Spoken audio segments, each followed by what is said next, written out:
நம்ம நார்மல் மிஷினில் எப்படி எம்ப்ராய்டரி டிசைன் போடுறதுன்னு நான் ஏற்கனவே ஒரு வீடியோ போட்டிருந்தேன்.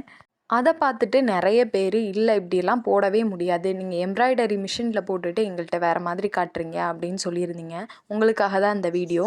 ஏற்கனவே ஒரு 6 கலர் நூலை எடுத்து நான் ஒன்று போல் சுற்றி எடுத்துக்கிட்டேன். பாபின்லே கையிலே சுற்றிக்கோங்க.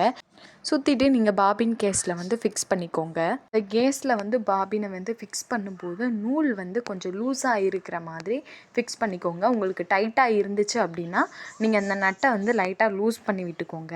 நான் ஆல்ரெடி அந்த கிளாத்தில் வந்து செக்குடு டிசைன் போட்டு வரைஞ்சி வச்சுட்டேன்.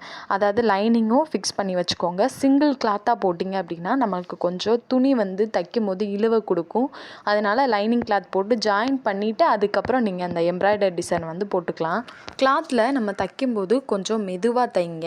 ரொம்ப ஸ்பீடாக தைச்சோம் அப்படின்னா நமக்கு அதிகமான கிளாத் வந்து நம்ம இது பண்ணியிருக்கனால நூல் அந்து போயிடும். அதனால் மெதுவாக ஸ்டிச் பண்ணுங்கள். இப்போ கீழே பார்த்தீங்க அப்படின்னா நமக்கு அழகாக அந்த நூல் வந்து ஒன்று போல் நமக்கு ஸ்டிச் ஆகி வந்திருக்கு. நிறைய பேர் சொல்லியிருந்தீங்க இல்லை நீங்கள் ஏமாத்துறீங்க அப்படின்னு போட்டிருந்தீங்க. அதெல்லாம் இல்லவே இல்லை. நம்மளாலையும் நார்மல் மிஷின்லேயும் எம்ப்ராய்டரி டிசைன் வந்து போட முடியும்.